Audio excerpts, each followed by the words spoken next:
We are dealing with something that is remarkable. We are dealing with the loss of our freedom. We are dealing with the loss of free speech. And we are dealing with now what appears to be an era where people are taking a run at political enemies and using the power that is in their hand to do it. And in essence, what we are seeing is a display of the spirit of Antichrist in new and very, and I say this in sarcastic terms, a new and very exciting way. We are watching the lies continue to be communicated. We are watching untruths continuing to be told. And the picture that I want to draw for you is one that is not pleasant.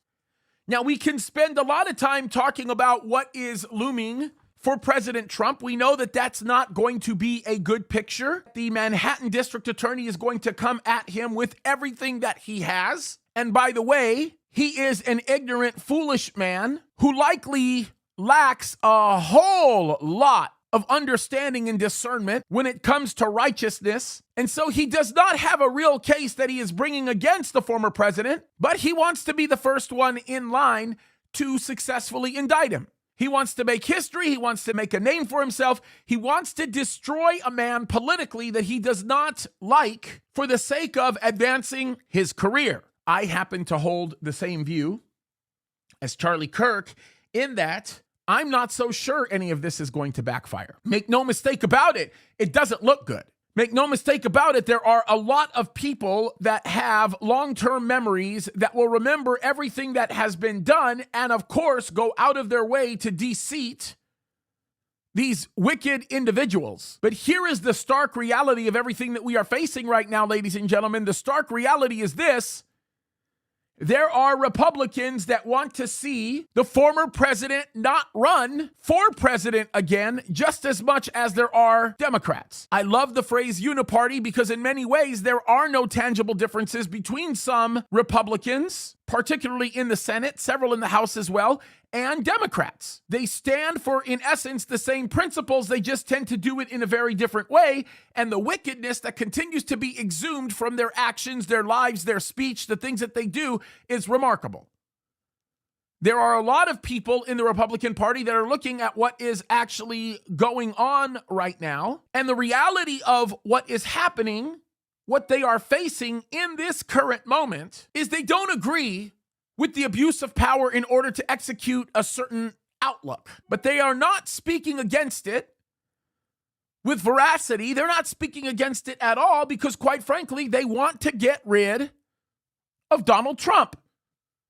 They have no desire to have any association or affiliation with Donald Trump within their party because Donald Trump was the very person that was standing in between them and you. I am not somebody who is here to be an apologist for Donald Trump, but what I am saying is that when he stands for right, we should give him credit for the right that he stood for. The evil that is going on right now is the very instrument that is used to take away the voices of freedom. Now, you might look at me and say, well, James, come on, Jesus is coming soon. I really don't care about the fact that all of this stuff is happening. The world is going down. Things are bad. Why should we participate in any of this stuff? Heck, why should we even vote? The problem with that mentality is when you allow them to continue to take advantage of a circumstance, whether or not you like Trump, when you allow them to take advantage of a circumstance and the power in their possession in the moment to destroy a man's life because he's a political opponent, not because he's actually done anything criminal, then the next people that they will come for are the Christians. They are looking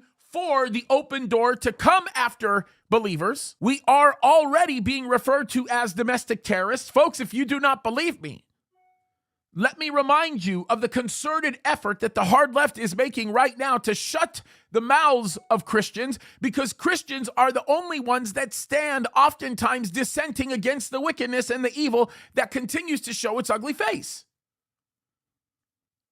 We are people who have been called by God to do everything possible within the means that we have been given to stand for righteousness.